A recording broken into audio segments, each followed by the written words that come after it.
Fala galera, aqui é o seu amigo Cleverson e na aula de hoje a gente vai começar a estudar o LIHADS. Vocês vão ver que essa aula foi subdividida em várias subaulas, porque a gente não gosta de deixar nossos vídeos muito longos aqui no canal, porque senão fica num tema maçante, vocês acabam se distraindo. Então a gente prefere fazer aulas mais curtas, porque assim o aproveitamento do tema é melhor. Então vamos para a parte 1 do LIHADS. Bem, o fígado pode ser uma verdadeira perdição. O nosso amigo Prometeus que o diga. Prometeus era um titã da mitologia greco-romana que tentou roubar o fogo do Monte Olimpo e levá-lo para a humanidade. E com isso Zeus acabou punindo. Ele foi amarrado a uma rocha e todos os dias um abutre ou uma águia iria devorar o fígado dele. E ao final do dia o fígado iria se regenerar e assim seria a perdição do coitado. Ficar preso nesse ciclo vicioso para sempre. Eu espero que para vocês o fígado não seja uma perdição e vocês consigam lidar melhor com ele. Bem, o LIHADS, assim como o BIHADS, o LUHADS, o TIHADS e todos os RADs, serve para uniformizar a descrição de achados suspeitos para neoplasia quando nós estamos rastreando algum tipo de neoplasia, nesse caso o câncer hepático. E colocando numa categoria específica, a gente define condutas apropriadas para determinados achados. A origem do LIHADS está nesse site aqui, do Colégio Americano de Radiologia. É um site de livre acesso, vocês conseguem acessar tudo que está aqui na nossa aula. Então, o que eu deixei aqui foi numa sequência que parece mais lógica para vocês terem maior facilidade de entender como o raciocínio é feito no dia a dia. Mas as imagens e tudo mais vocês podem acessar no site ali em cima. Então vamos lá. Eu dividi a aula na seguinte forma. Nesse primeiro momento, a gente vai conversar sobre a definição de paciente de alto risco, sobre a técnica de exame e a definição de achado. O restante vão vir nas aulas a seguir. Em primeiro lugar, que grupo de pacientes vai ser submetido ao rastreamento de neoplasia hepática?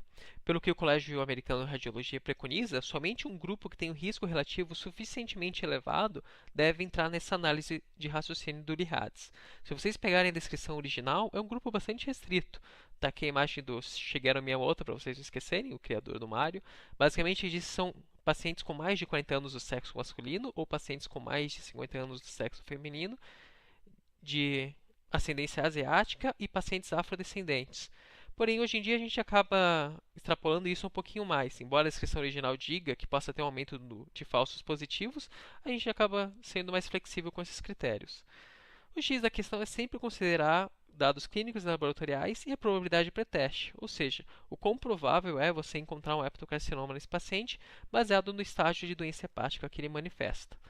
A própria Associação Americana de Estudo de Doenças do Fígado, em 2011, sugeriu que esse grupo original fosse expandido para incluir os pacientes cirróticos e pacientes portadores de hepatite B, que é mais ou menos o que a gente usa no nosso dia a dia. Esse grupo de pacientes aí que a gente submete no nosso país ao rastreamento do câncer hepático e muitas vezes a gente usa os critérios LIHADS na nossa conclusão.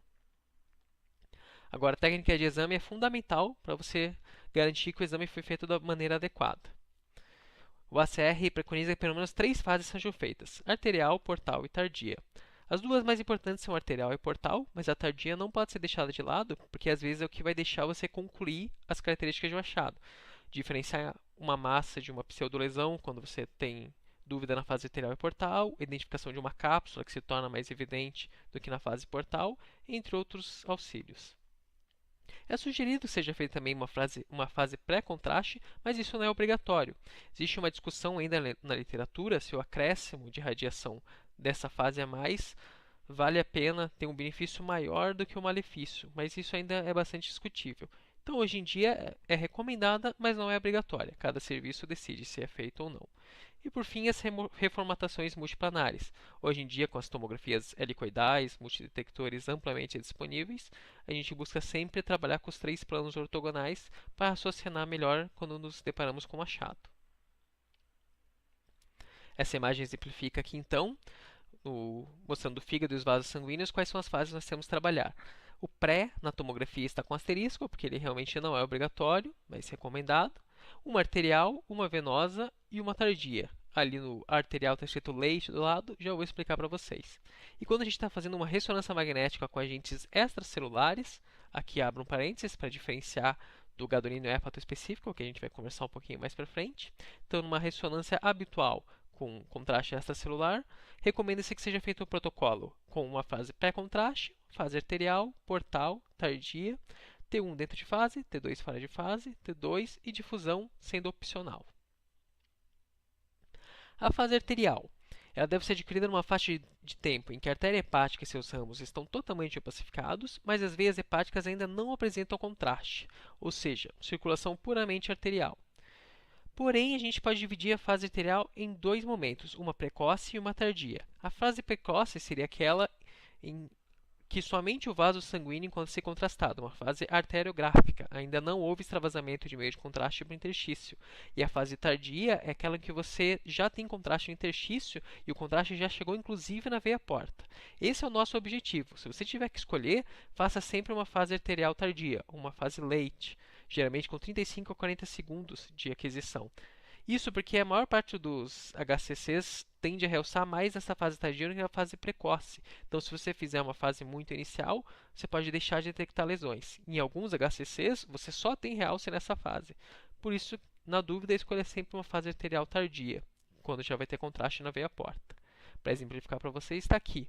Uma fase arterial precoce seria essa que a gente só vê contraste no interior da artéria, e na fase arterial tardia, a gente já tem contraste na veia porta. Uma imagem de tomografia exemplificando, então, as setas vermelhas apontam a veia porta já contrastada e as setas brancas apontam as veias hepáticas, indicando que elas não estão contrastadas, não chegou contraste nelas ainda, indica que a gente fez uma fase arterial bem feita. A fase portal, por sua vez, é caracterizada pela opacificação total dos ramos portais e já chega um pouco de contraste nas veias hepáticas, ou seja, a veia porta totalmente realçada, já passou contraste pelos sinusoides hepáticos e começou a passar pela circulação venosa. É também a fase de pico de realce do parênquima hepático, quando o parênquima vai apresentar maior densidade, e é adquirida com cerca de 70 a 80 segundos. Nessa imagem aqui, a gente vê que a artéria hepática já começou a perder um pouquinho do seu realce, a veia porta apresenta bastante realce e já tem contraste chegando nas veias hepáticas. Na imagem de tomografia computadorizada, a diferença para a imagem anterior está na seta branca. Mostra que já tem contraste chegando nas veias hepáticas e esse é o nosso objetivo nessa fase de exame. Veia porta e veia hepática opacificada, com o fígado no realce máximo. E, por fim, a fase tardia. Ela é adquirida numa faixa de tempo que você ainda tem contraste nos ramos da veia porta e das veias hepáticas, mas estão menos intensos do que na fase anterior. E o parênquima hepático também apresenta-se bastante denso, mas menos do que na fase portal. É adquirido com cerca de 3 a 5 minutos na injeção de contraste. Aqui a gente vê então que ainda há realce das veias portas e veias hepáticas, porém em menor intensidade que na fase anterior. E na imagem de tomografia, a mesma coisa para o parênquima hepático. Ele está mais denso que o habitual, mas menos quando comparado com a fase portal. Agora que a gente já entendeu a técnica de exame, a gente vai começar a procurar dentro do fígado as alterações. Toda alteração, de acordo com os critérios de Lihades, deve ser chamada de achado. Por que a gente usa esse termo e não o termo lesão? Porque é um termo mais abrangente e engloba aquilo que muitos se referem como pseudolesão, por exemplo, alterações perfusionais e tudo aquilo que não fecha critérios para um nódulo ou uma massa. Se você tem um achado e você tem certeza absoluta que esse achado é benigno, o Lihades preconiza que você não necessariamente precisa descrever. Você pode dizer que não há achados suspeitos para malignidade e encerrar a sua pesquisa de neoplasia. Porém, qualquer outro achado, seja suspeito ou inconclusivo, deve obrigatoriamente estar no laudo. Alguns exemplos, então, de achados: nódulos ou massas, infiltração focal de gordura, distúrbios profissionais e pseudomassa hipertrófica. Vamos detalhar um pouquinho mais deles. Massa ou nódulo é uma estrutura tridimensional que ocupa espaço e desloca ou substitui o parênquima hepático adjacente. Nós temos algumas características que falam a favor e te autorizam a descrever um achado como massa e outras características que falam contra, que você não deve categorizar isso como massa. As características que falam a favor seria deslocamento de vasos, abalamento ou retração dos contornos do fígado, distorção arquitetural, formato arredondado, margens convexas e a presença de cápsula. Então, quando você tiver esses achados, você pode caracterizar esse achado como uma massa.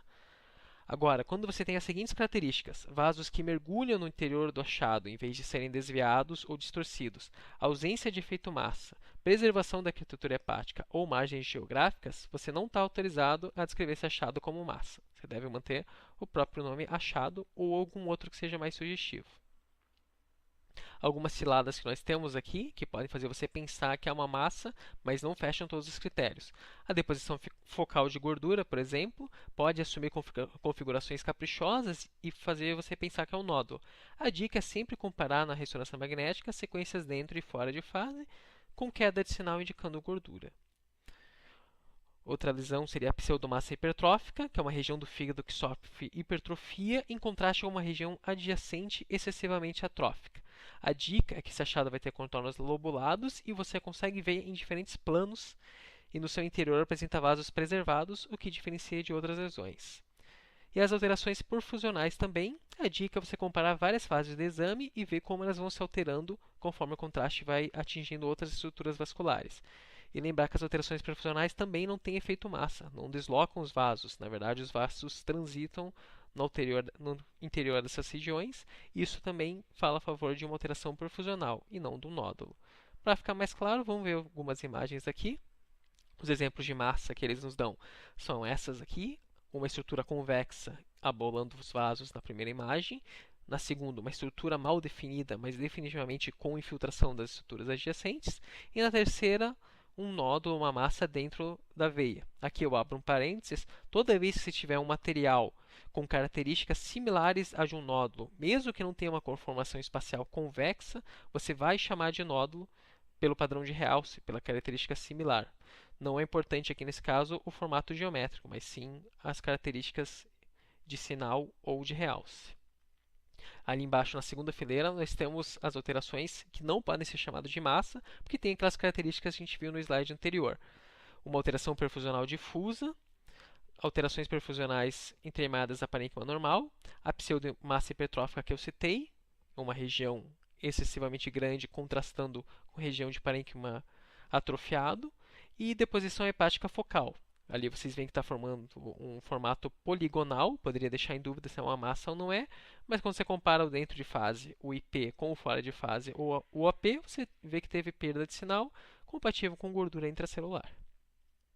Então, pessoal, chegamos ao primeiro checkpoint, esse é o final da aula.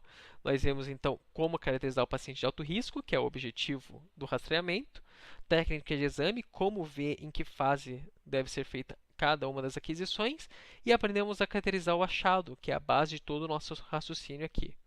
Nas próximas aulas, então, a gente vai começar a estudar as classificações propriamente ditas. Então, a gente se vê na próxima aula. Muito obrigado!